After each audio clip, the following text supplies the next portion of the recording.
Hello.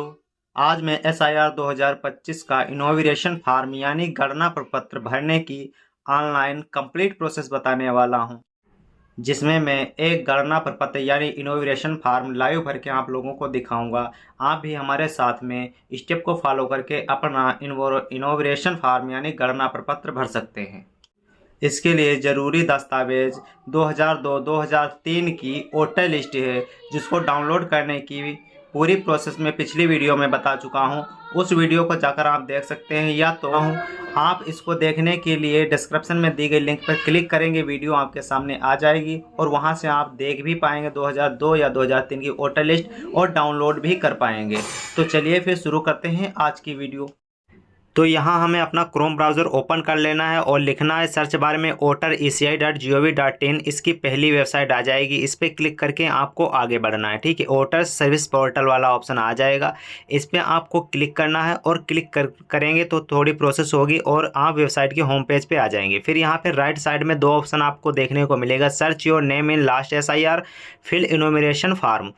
ठीक है, तो ऊपर वाले ऑप्शन पे आपको फिल करना है फिल इनफॉर्मेशन फॉर्म। यहाँ पे आपको लॉगिन करना है, मोबाइल नंबर डालेंगे और कैप्चा डाल के रिक्वेस्ट OTP वाले ऑप्शन पे क्लिक करेंगे। ठीक है, यदि आपका यहाँ पे पहले से रजिस्ट्रेशन नहीं है तो आप नीचे जो दिख रहा है to fill form sign up वाले ऑप्शन पे क्लिक करेंगे। यहाँ से आप पहले कुछ स्टेप नॉमिनल स्टेप होंगे, यहाँ पे इजी है, यहाँ पे साइन अप वाले ऑप्शन पे क्लिक करेंगे और साइन अप वाले ऑप्शन पे क्लिक करने के बाद आप अपना यूज़र ID पासवर्ड बना लेंगे। उसके बाद यहाँ पे फिर लॉगिन करने के लिए आ जाएंगे। लॉगिन करने के लिए आपको क्या करना होगा, यहाँ पे मोबाइल नंबर फिल करेंगे, उसके बाद आप OTP भेज देंगे और आपके रजिस्टर्ड फ़ोन नंबर पे OTP जाएगा। उस OTP को यहाँ पे फिल करना है और OTP को फिल करने के बाद वेरीफाई एंड लॉगिन वाले ऑप्शन पे क्लिक करना है। मैं आप लोगों को फिल करके दिखा रहा हूँ। यहाँ पे जैसे OTP आया एंड वेरीफाई एंड लॉगिन वाले ऑप्शन पे क्लिक करेंगे तो हम यहाँ पे लॉगिन हो जाएंगे। ऊपर देखेंगे आपका नाम कंप्लीट लिख के आ जाएगा। फिर आप फिल इनोमिनेशन फॉर्म वाले ऑप्शन पे क्लिक करेंगे।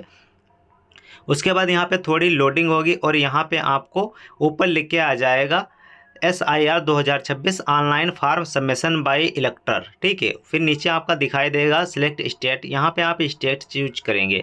उसके सामने आपका इपिक नंबर दिखाई देगा, आपका जो भी इपिक यानी वोटर ID कार्ड का नंबर है वो यहाँ पे फिल करना है। उसको यहाँ पे अच्छी तरीके से फिल करना है ताकि आपसे कोई गड़बड़ी ना हो जाए। ठीक है, जिसका आप यहाँ पे फिल करेंगे उसी का कंप्लीट यहाँ पे डिटेल खुलकर आएगी। तो आप अपना जिसका भी फॉर्म भर रहे हैं उसी का कंप्लीट यहाँ पे आपको वोटर ID नंबर फिल करना है।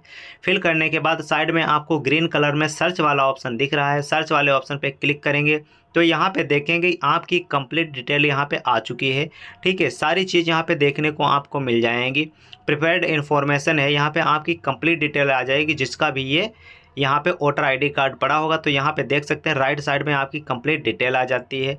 ठीक है, तो यहाँ पे नीचे एक ऑप्शन मिल जाता है मोबाइल नंबर, तो यहाँ पे आप कोई भी मोबाइल नंबर डाल करके OTP आपको रिसीव करना है। तो जो चालू मोबाइल नंबर हो यहीं पर आप डालेंगे और उस पर OTP भेज देंगे। ठीक है, तो यहाँ पे कोई ज़रूरी नहीं आधार वाला हो, कोई भी नंबर हो चलेगा। ठीक है, तो यहाँ पे मोबाइल नंबर डाल के OTP भेज देंगे, सेंड OTP क्लिक करके। फिर यहाँ पे हम OTP को फिल कर लेंगे और वेरीफाई OTP वाले ऑप्शन पे क्लिक करेंगे। ठीक है, वेरीफाई OTP वाले ऑप्शन पे क्लिक करके वेरीफाई कर लेंगे। फिर थोड़ा ऊपर की तरफ स्क्रॉल करेंगे, यहाँ लिखा है देखो, ये कंप्लीट डिटेल खुलकर आ जाती है पहले। फिर उसके बाद लिखा है सिलेक्ट वन कैटेगरी, यानी आपको 3 कैटेगरी नीचे दी गई हैं, आपको कोई एक सिलेक्ट करनी है। जैसे कि मेरा नाम अगर लिस्ट में नहीं है तो मैं अपने पिता का नाम चूज करने के लिए बीच वाला ऑप्शन सिलेक्ट करूँगा। ठीक है, उसके बाद नीचे आ जाएंगे हम यहाँ पे स्टेट, आपको यहाँ पे स्टेट अपना चूज कर लेना है। स्टेट चूज करने के बाद असेंबली कंस्टिट्यूंसी 2003 के हिसाब से चूज करना है कि जो आपके 2003 में रही है उसको आपको चूज करना है। ठीक है, जो भी आपकी विधानसभा 2003 में रही है उसको चूज करना है। चूज करने के बाद आप यहाँ पे polling station number and name in 2003 के हिसाब से ही चूज करनी है। जो भी आपकी 2003 में आपके पिताजी की पोलिंग रही होगी वो आपको चूज करना है। ठीक है, तो यहाँ पे हम सिलेक्ट पार्ट भी यहाँ पे चूज कर लेंगे। इन सभी की डिटेल में साइड में जो PDF दिख रही है इसमें दिखाता चलूँगा, जिसकी ज़रूरत पड़ेगी मैं वहाँ पे एरो बना दे रहा हूँ। आप यहाँ से देख सकते हैं इसकी कंप्लीट डिटेल, ये आपको डिटेल लिस्ट से मिल जाएगी। ठीक है, तो यहाँ पे मैं इसको फिल कर ले रहा हूँ। ठीक है, उसके बाद पार्ट सीरियल नंबर 2003 के हिसाब से फिल होना है। देखो पहले तो मैंने यहाँ पे फिल कर लिया है यहाँ पे पोलिंग स्टेशन का नाम, आपको क्या करना है, ये सब आपको वोटर लिस्ट में मिल जाएगा। कहाँ पर मिलेगा, जो मैं फिल करता जा रहा हूँ वो आपको साइड में जो PDF दिख रही है यहाँ पे मैं दिखा रहा हूँ, यहाँ पे देखते जाइए। इसी तरीके से आपको वहाँ मिलेगी जो आपके पास PDF होगी, ठीक है, जो आपके पास वोटर लिस्ट होगी उसी में इसी तरीके का दिखेगा जैसा कि मैं साइड में दिखाता चल रहा हूँ, ठीक है। तो आपको ज़्यादा ढूंढने की आवश्यकता नहीं है, जिस चीज़ पे मैं टिक कर रहा हूँ वही चीज़ आपको यहाँ पे फिल करनी है, ठीक है। तो यहाँ पे फिर हम पार्ट या सीरियल नंबर इन 2023 यानी पार्ट नंबर यानी भाग संख्या यहाँ पे फिल कर लेंगे उसके हिसाब से जो 2003 में थी, तो हम यहाँ पे फिल कर लेते हैं। आपको एक चीज़ बताते चलें, यहाँ पे गलत अगर फिल कर देंगे तो दूसरे की डिटेल आ जाएगी। मैं एक बार आपको पार्ट सीरियल नंबर 2003 के हिसाब से गलत फिल करके दिखा रहा हूँ, अभी देखना आपका जो गलत लिख के आ जाएगा। फिर यहाँ पे आपका रिलेशन जो रिलेटिव से है आप उसको सिलेक्ट कर लेंगे, फादर मदर जो भी है। उसके बाद सर्च वाले ऑप्शन पे क्लिक करेंगे तो देखेंगे नीचे आपके संबंधित की ही डिटेल यहाँ पे आएगी। यदि आपने गलत फिल कर रखा होगा, गलत यहाँ पे पार्ट सीरियल नंबर 2003 के हिसाब से गलत अगर चूज किया होगा आपने, तो यहाँ पे उसी का नाम आएगा, आपसे संबंधित जो भी होगा उसका नाम यहाँ पे नहीं लिख के आएगा। तो यहाँ पे जो पार्ट सीरियल नंबर 2003 के हिसाब से आपको PDF में दिखाई दे रहा है, यानी जिस नंबर पे वोटर का नाम है, ठीक है, जैसे 2 नंबर पे है, 3 नंबर पे है, उसी के हिसाब से आपको वहीं फिल कर लेना है। जैसा कि मैं साइड में PDF में दिखा रहा हूँ कि आपको यहाँ पे क्या फिल कर लेना है, वहीं फिल करेंगे। और फिल करने के बाद यहाँ पे सर्च वाले ऑप्शन पे क्लिक करेंगे, तभी आपसे संबंधित जो होगा उसी की डिटेल कंप्लीट यहाँ पे शो होगी, ठीक है। नहीं तो अगर आपने पार्ट सीरियल नंबर गलत फिल कर लिया होगा तो यहाँ पे गलत ही शो होगा, आपका जो ओरिजिनल वाला है, संबंधित है या पिता हैं, आपके भाई हैं, वहाँ पे आपकी डिटेल शो नहीं होगी, ठीक है। तो यहाँ पे आपको जो पार्ट सीरियल नंबर है वो सही से फिल कर लेना है। तो यहाँ पे हम सही ढंग से फिल कर लेंगे। जैसे कि मैंने 212 फिल किया था, यहाँ पे जो एक्चुअल में नहीं था, मैंने ये गलत करके आप लोगों को दिखाया था कि यहाँ पे अगर गलत डालेंगे तो दूसरा नाम यहाँ पे यानी दूसरे पर्सन की डिटेल यहाँ पे शो हो जाएगी। अब यहाँ पे मैं सही तरीके से फिल कर लेता हूँ, जो भी डिटेल जिस पर्सन का मैं फॉर्म भर रहा हूँ उसका ही डिटेल यहाँ पे फिल कर लेते हैं, ठीक है, क्योंकि यहाँ पे उसी के हिसाब से फिल कर लेनी है। जैसे कि अगर आपका नाम 2002-3 की सूची में नहीं है तो आप पिता का कर रहे हैं तो पिता का सीरियल नंबर ही यहाँ पे फिल करना है। अब देखो मैंने सही ढंग से 383 फिल कर लिया है, और फिल करने के बाद सर्च वाले ऑप्शन पे क्लिक किया तो यहाँ पे पूरी डिटेल यहाँ पे पर्सन की आ चुकी है, ठीक है। तो यहाँ पे उसके बाद नीचे tick my relative name exist enrolled Uttar Pradesh in 2003 as per the above वाले ऑप्शन पे टिक करके फिर कंटिन्यू वाले ऑप्शन पे क्लिक करेंगे। जैसे ही कंटिन्यू वाले ऑप्शन पे क्लिक करेंगे आपके सामने कुछ छोटा सा फॉर्म खुल के आ जाएगा। देखो मैंने पहले ये डिटेल फिल कर ली, अब आपके सामने छोटा सा एक फार्म खुल के आ जाएगा। इसमें आपको अपनी DOB सिलेक्ट करनी है, उसके बाद आधार नंबर, ठीक है। तो DOB पर एज जो कैलेंडर खुल के आएगा उसी के हिसाब से आपको यहाँ पे चूज करना है। उसके बाद आपको यहाँ पे आधार नंबर फिल कर लेना है। मैं आपको सारी डिटेल यहाँ पे पहले दिखा रहा हूँ कि आपके सामने इस प्रकार का फार्म खुल के आएगा, ठीक है। डेस्कटॉप में इस प्रकार का फार्म खुल के आएगा, आपको इसी तरीके से फिल करना है जैसा कि मैं स्टेप बाय स्टेप बताता चल रहा हूँ, ठीक है। तो यहाँ पे आप DOB फिल कर लेंगे कैलेंडर से, उसके बाद आधार नंबर आप अपना यहाँ पे फिल कर लेंगे। वैसे ये आधार नंबर ऑप्शनल है, यदि आपके पास है तो ज़रूर फिल करिए, वही नहीं है तो कोई बात नहीं। उसके बाद यहाँ पे फादर्स या लीगल गार्जियन का नाम यहाँ पे फिल कर लेना है। यदि आपके 2002-2003 की सूची में पिताजी का नाम है तो यहाँ पे पिताजी का नाम डालना है, और यदि आपके भाई का नाम है तो आपके बड़े जो भी भाई हैं उनका नाम यहाँ पे फिल कर लेना है। उसके सामने आपको फादर्स गार्जियंस इपिक नंबर उनका फिल कर लेना है, यदि है तो, नहीं है तो कोई बात नहीं, इसको ब्लैंक ही छोड़ देना है, कोई इससे दिक्कत होने वाली नहीं है। उसके बाद में यहाँ पे देखो इपिक नंबर यहाँ पे डालने के लिए बोला जा रहा है, ठीक है। फादर्स नेम है, फादर्स या लीगल गार्जियंस नेम है, उसके आगे लिखा है father's guardian's EPIC number optional है। ये ऑप्शनल है, मैंडेटरी नहीं है, आप चाहें तो फिल कर देंगे अगर है तो, अगर नहीं है तो कोई बात नहीं, आप इसको खाली भी छोड़ सकते हैं, ठीक है। तो यहाँ पे अभी हमारे पास जो है जिसका मैं फिल कर रहा हूँ उसके पिताजी का जो भी फार्म है उनके पास इपिक नंबर अवेलेबल नहीं है, तो मैं इस ऑप्शन को खाली छोड़ रहा हूँ। ब्लैंक छोड़ने के बाद आप यहाँ पे नीचे दूसरे वाले ऑप्शन पे जो मदर का नाम दिख रहा है, आप मदर के नाम वाले ऑप्शन पे क्लिक करेंगे तो आप अपनी मम्मी का नाम, ठीक है, जो भी फार्म भर रहा है अपना उसी की मम्मी का नाम यहाँ पे पड़ेगा, ठीक है। मम्मी का नाम डालने के बाद, ठीक है, माता का नाम, मदर्स का नाम डालने के बाद यहाँ पे आगे उनका इपिक कार्ड नंबर यानी वोटर ID कार्ड का नंबर पड़ेगा। यदि है तो डाल दीजिए, नहीं है तो कोई बात नहीं। उसके बाद नीचे स्पाउस नेम यानी आपके हस्बैंड का नाम या आपके पति या पत्नी का नाम जो भी यहाँ पे है उसका डाल देंगे। उसके बाद वोटर ID डाल देंगे, यदि है तो, नहीं तो ऑप्शनल है, इनको भी आप छोड़ सकते हैं, ठीक है। ऊपर आप NA जो इपिक नंबर है उसमें आप NA नॉट अप्लीकेबल नहीं भर सकते, ठीक है। तो आप यहाँ पे स्पाउस के नाम पर नॉट अप्लीकेबल भर सकते हैं, ठीक है। यदि आपकी शादी नहीं हुई तो आप भर सकते हैं। उसके बाद यहाँ प्लेस ऑफ सबमिशन ऑप्शनल है, यहाँ पे डाल भी सकते हैं, नहीं भी डाल सकते, मैं इसको बाद में फिल कर लूँगा। आपको दिखाता हूँ, इससे आपको इंटर करने में कोई दिक्कत नहीं होगी। इंटर भी कर देंगे तभी ये फार्म सबमिट हो जाएगा। तो यहाँ पे आप अपलोड फ़ोटो वाले ऑप्शन पे क्लिक करके आप चूज़ फाइल वाले ऑप्शन पे क्लिक करेंगे। यहाँ से आप अपनी फ़ोटो को सिलेक्ट कर लेंगे, ठीक है। तो चूज़ फाइल वाले ऑप्शन पे हम सिलेक्ट करके अपनी एक फ़ोटो यहाँ पे ऐड कर लेंगे। उस फ़ोटो का साइज़ जो है JPG में और 2 MB से कम होना चाहिए, ठीक है। तो यहाँ पे फ़ोटो आ चुकी है और यहाँ पे हम सेव वाले या रोटेट या जूम इन करके हम सेव वाले ऑप्शन पे क्लिक कर लेंगे, ठीक है। 2 MB की ही फ़ोटो होनी चाहिए फॉर्मेट, और JPG फॉर्मेट में होनी चाहिए। तो यहाँ पे जैसे फ़ोटो आपकी सिलेक्ट हो जाएगी, यहाँ पे साइड में दिख जाएगी और नीचे डिटेल आपकी जो भी लिखा है, detail of the relative whose name given in the previous column in the last SIR, यानी जिसका लास्ट SIR यानी आपके पिता हों या आपके भाई हों, उनका लास्ट SIR 2003 जब हुआ था, उसकी लिस्ट में, उस वोटर लिस्ट में यदि नाम है तो उनकी यहाँ पे जो आपने डिटेल फिल की है और ये फिक्स करने के भी बाद भी यहाँ पे आ जाएगी और डिटेल दिखेगी कि यार यही डिटेल है, आप मैच भी कर सकते हैं, ठीक है। मैच करने के बाद आप कंप्लीट यहाँ पे पूरी डिटेल को मैच कर लेना। मैं फिर से बता रहा हूँ, आपको इस डिटेल को कंप्लीटली मैच कर लेना है कि यही नाम है या कुछ और है, कि गलत आपने तो नहीं फिल कर दिया है। तो आपको एक बार ऊपर से नीचे तक सही डिटेल में फिल कर लेना है, ठीक है। उसके बाद यहाँ पे आप प्रीव्यू वाले ऑप्शन पे क्लिक करेंगे तो ये फार्म आपके सामने इस प्रकार का कुछ दिखेगा, जिसका आप फार्म भर रहे हैं उसकी पूरी डिटेल यहाँ पे दिखेगी। आप अपना भर रहे हैं तो आपकी कंप्लीट डिटेल यहाँ पे दिखेगी। इनोमिनेशन फार्म प्रीव्यू, ठीक है। यहाँ पे इलेक्टरल नाम दिखेगा, सीरियल नंबर दिखेगा, इपिक नंबर दिखेगा, पार्ट एंड नेम नंबर दिखेगा, ग्राम का नाम दिखेगा, एड्रेस दिखेगा, ठीक है।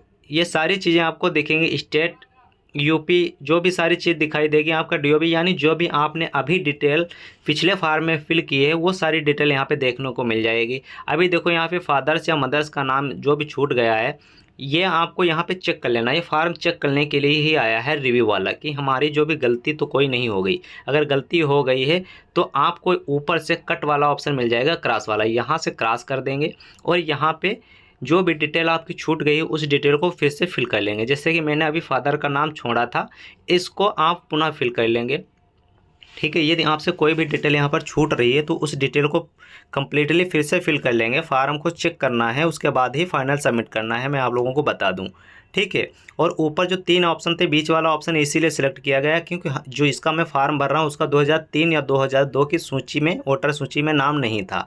यदि होता तो मैं उसका खुद सिलेक्ट कर लेता। अगर दोनों में नहीं है तो तीसरा वाला ऑप्शन सिलेक्ट करना है, यानी आपका भी और आपके पिता का भी या गार्जियन का नाम 2002-2003 की सूची में नहीं है तो आप सबसे नीचे वाला ऑप्शन सिलेक्ट कर लेंगे, ठीक है। बाकी आपको प्रोसेस में कंप्लीट बताता चल रहा हूँ, ठीक है। उसके बाद में यहाँ पे मैंने फिल कर लिया। अब मैं प्लेस ऑफ सबमिशन वाले ऑप्शन पे क्लिक करूँगा, ठीक है। मैं आप लोगों को बता दूँ, यदि ऑप्शन यहाँ पे दिया है और ऑप्शनल भी ये है तो चाहें तो आप अपनी डिटेल फिल कर सकते हैं। यहाँ पे आप अपने गांव का नाम भी डाल सकते हैं, आप डिस्ट्रिक्ट का नाम भी डाल सकते हैं। यह फाइनली आपसे ये पूछा जा रहा है कि प्लेस ऑफ सबमिशन, यह फार्म आप कहाँ से भर रहे हैं, ठीक है। यानी आप यहाँ पे कुछ भी फिल कर देंगे, जैसे कि आप अपने गांव से भर रहे हैं, गांव का नाम डाल सकते हैं। यहाँ पे आप अपने ब्लॉक का नाम डाल सकते हैं। यहाँ पे आप अपने जो भी डिस्ट्रिक्ट का नाम डाल सकते हैं। जो भी आपकी इच्छा हो, जहाँ से आपको लगे कि मैं यहाँ से फार्म भर रहा हूँ वहाँ का आप नाम यहाँ पे डाल देंगे, इससे कोई भी ऑब्जेक्शन नहीं है। तो यहाँ पर हम नाम फिल कर देंगे, जैसे कि मैं अभी अपने विलेज का नाम ही डाल रहा हूँ, ठीक है। विलेज का नाम यहाँ पे फिल कर देंगे। उसके बाद आप इसको ऊपर की तरफ स्क्रॉल करेंगे। फिर से मैं प्रीव्यू कर लेता हूँ, फिर से मैं फार्म देख लेता हूँ। अब मैं देखो, मैं जो भी डिटेल छूटी थी उस डिटेल को मैंने फिल कर लिया है। फिल करने के बाद आप यहाँ पे देख सकते हैं कंप्लीट डिटेल आपकी देखने को मिल जाएगी। उसके बाद यहाँ पे प्लेस ऑफ सबमिशन का नाम भी दिख जाएगा जो मैंने अभी अभी फिल किया था, और लेफ्ट साइड में आप डेट दिख जाएगी जिस डेट में फार्म फिल हुआ है, ठीक है। तो यहाँ पे फार्म ऑफ सबमिशन डेट दिख जाएगी। नीचे आपको ये टिक करके ही आगे बढ़ना है, ठीक है। डिक्लेरेशन वाला ऑप्शन है, आपको उसको टिक करके ही आगे बढ़ना है। फिर से मैं एक बार आप लोगों को फार्म दिखा रहा हूँ, बता भी रहा हूँ कि आप इसको बार बार 2 या 3 बार रीचेक करने के बाद ही फार्म को फाइनल सबमिट करें, ताकि आपसे कोई गलती ना हो। क्योंकि 2003 में फाइनल SIR हुआ था, अब 2025 में फाइनल SIR हो रहा है, 21-22 साल बाद हो रहा है, ठीक है। तो अब जाके ये 21-22 साल बाद ही हो सकता हो, ईयर बाद हो, तो आप अपनी कोई भी डिटेल इसमें गलत तरीके से फिल नहीं करनी है, ठीक है। फिर उसको फिल करने के बाद आपको क्या करना है, सबमिट वाले ऑप्शन पे क्लिक करना है। यहाँ पे मैं पूरी डिटेल देख रहा हूँ, यहाँ पे आपकी कंप्लीट डिटेल आ जाएगी, ठीक है। जो भी आपका एड्रेस रहा होगा उसकी, और जो भी आपका पेरेंट्स होगा, जो भी आपसे संबंधित होगा, उनकी कंप्लीट डिटेल यहाँ पे देखने को मिलेगी। उसके बाद मैं सबमिट वाले ऑप्शन पे क्लिक करूँगा। सबमिट वाले ऑप्शन पे क्लिक करूँगा तो थोड़ी सी प्रोसेस होगी यहाँ पे, ठीक है, थोड़ा टाइम लगेगा, प्रोसेस होगी। और प्रोसेस होने के बाद आपके सामने इस प्रकार का ऑप्शन आएगा, please wait, you are being redirected to the CDAC E signature authentication page. यानी आधार के थ्रू आपके ई सिग्नेचर अब होने हैं, और उस वाले डेस्कटॉप मोड पे, यानी उस वाली साइड पे ले जाके ये अब हमको छोड़ेगा CDAC वाले, ठीक है। तो यहाँ पे लिखा है हस्ताक्षर ऊपर, और नीचे आधार, वर्चुअल ID, UID, टोकन। आप तीनों में से किसी एक ऑप्शन को चूज करके यहाँ पे हस्ताक्षर कर सकते हैं। पहले मैंने आधार वाला ऑप्शन चूज कर लिया, और उसके बाद मैं यहाँ पे अपना आधार डालूंगा। आधार डालने के बाद में लिखा है नीचे आधार OTP या आधार TOTP, तो मैं यहाँ पे आधार नंबर डाल के गेट OTP वाले ऑप्शन पे क्लिक करूँगा, और मैं पहला ही ऑप्शन सेलेक्ट रहने दूंगा, क्योंकि मुझे आधार OTP से ही करना है। सेलेक्ट करने के बाद आप यहाँ पे OTP भेज देंगे। OTP भेजने के बाद यहाँ पे आप इंटर OTP कर लेंगे, ठीक है। तो यहाँ पे मैं 1 मिनट का लगभग टाइम मिलता है आपको OTP फिल करने के लिए। यदि 1 मिनट के अंदर आप OTP नहीं फिल कर पा रहे हैं तो आप दोबारा भी रीसेंड OTP कर पा रहेंगे। मैं आप लोगों को एक बार छोड़ के दिखा रहा हूँ 1 मिनट के लिए, ताकि आप लोगों को भी ये प्रोसेस समझ में आए। घबराएं नहीं कि एक बार अगर OTP नहीं फिल कर पाए हैं, या OTP आपके मोबाइल नंबर पर एक बार में नहीं आई है, तो ऐसा तो नहीं कोई गड़बड़ी हो जाएगी या हमारा फॉर्म फिल नहीं हो पाएगा, तो ऐसा कुछ नहीं है। यहाँ पे आप क्या कर सकते हैं, इस OTP को दोबारा भी भेज सकते हैं, तो आपके रजिस्टर्ड फ़ोन नंबर पे दोबारा भी OTP चली जाएगी। ऐसा कुछ कंडीशन नहीं है, ठीक है। लेकिन आप 2-3 से ज़्यादा बार ट्राई ना करें, ठीक है। तो देख लीजिए ये यहाँ पे टाइम कंप्लीट हो रहा है, 10 सेकंड बचे हैं, 9 सेकंड बचे हैं। यहाँ पे ये टाइम कंप्लीट हो जाएगा। मैं आपको दोबारा OTP भेज कर दिखा रहा हूँ, इसलिए मैं इस फॉर्म को थोड़ा सा डिले किया, मैंने रोका, ठीक है। अब देखो यहाँ पर रिसेंड OTP का दोबारा ऑप्शन आ गया। अब मैं रिसेंट OTP कर लूँगा, और यहाँ पे हमारे रजिस्टर्ड फ़ोन नंबर पे OTP चली जाएगी। उसके बाद मैं इंटर योर आधार OTP वाले ऑप्शन पे क्लिक करके मैं यहाँ पे अपनी जो हमारे फ़ोन नंबर पे OTP आई है उस OTP को मैं यहाँ पे फिल कर लूँगा। उसके बाद में साइड में जो आई वाला ऑप्शन दिख रहा है, आई वाला जो आइकन बना हुआ है, ठीक है, आँख वाला, यानी आई वाला जो आइकन बना है, इस पर आप क्लिक करेंगे तो OTP आपने सही डाली है या गलत डाली है यहाँ पे आपको देखने को मिलेगा, ठीक है। तो यहाँ पे हम पहले OTP को फिल कर लेते हैं। तो OTP को फिल करने के बाद आप आई वाले ऑप्शन पे, जैसे देखो मैं दिखा रहा हूँ आपको, ऐसे क्लिक करेंगे तो OTP आपको दिख जाएगी। फिर नीचे इस वाले ऑप्शन पे टिक करके ही आगे आपको बढ़ना है, ये डिक्लेरेशन है, इस पर क्लिक करके आगे बढ़ेंगे। फिर यहाँ पे लिखा हुआ है कि आपके जो नीचे लिखा था 1 अटेम्प्ट बचा है, 3 बार से ज़्यादा आप नहीं कर सकते, ठीक है। तो यहाँ पे हम सबमिट वाले ऑप्शन पे क्लिक करेंगे। सबमिट वाले ऑप्शन पे क्लिक करने के बाद आप देखेंगे ये कुछ प्रोसेस होंगी, और आपका जो इस हस्ताक्षर वाली प्रोसेस चल रही है ये कंप्लीट हो जाएगी। फिर आपके सामने इस प्रकार का लिख के आ जाएगा, एक स्लिप आ जाएगी, रिसिप्ट आ जाएगी भारत निर्वाचन आयोग की तरफ से कि स्पेशल इंटेंसिव जो है revision SIR 2026 your enumeration form has been submitted successfully. यहाँ पे अब लिख के आ चुका है, इनोमिनेशन फार्म आपका जो है सबमिटेड हो चुका है। डाउनलोड रिसिप्ट वाले ऑप्शन पे क्लिक करके आप इसको डाउनलोड कर पाएंगे, इसकी रिसिप्ट को डाउनलोड कर पाएंगे। तो डाउनलोड रिसिप्ट वाले ऑप्शन पे क्लिक करेंगे और हमारा PDF जो है रिसिप्ट की डाउनलोड हो जाएगी। इस तो जिस प्रकार की ये रिसिप्ट आपके सामने दिख रही है आपके PDF में हूबहू ऐसी ही रिसिप्ट होगी, ठीक है। तो वो उस रिसिप्ट इसलिए होती है कि आप फ्यूचर में किसी भी काम के लिए उसको रख भी सकते हैं अपने पास, ठीक है, या आपके पास प्रूफ हो जाएगा, ठीक है। तो इस तरीके से आप यहाँ पे देख सकते हैं कि आपका जो SIR 2026 का फार्म था, इनॉग्रेशन फार्म था, गणना प्रपत्र था, वो कंप्लीटली भर चुका है और आपका नीचे लिख के आ चुका है your enumeration form has been submitted successfully. इस तरीके से आप कंप्लीट प्रोसेस देकर भर सकते हैं। तो ये वीडियो कैसी लगी कमेंट में ज़रूर बताएं और जिन दोस्तों ने अभी तक इनॉमिनेशन फार्म गणना प्रपत्र नहीं भरा है वो लोग भी भर पाएँ, इसके लिए आप हमारी वीडियो उन दोस्तों तक शेयर कर दीजिए। और वीडियो अच्छी लगी है तो वीडियो को लाइक ज़रूर करें, आपके एक लाइक से हमें मोटिवेशन मिलता है और हम इस प्रकार की और भी टेक्निकल वीडियो बनाने के लिए रेडी होते हैं। ठीक है, तो आप वीडियो को लाइक करना ना भूलें और चैनल पर नए हो तो चैनल को सब्सक्राइब करके बेल आइकन को ज़रूर प्रेस करें। मिलते हैं नेक्स्ट वीडियो में, तब तक के लिए जय हिंद दोस्तों।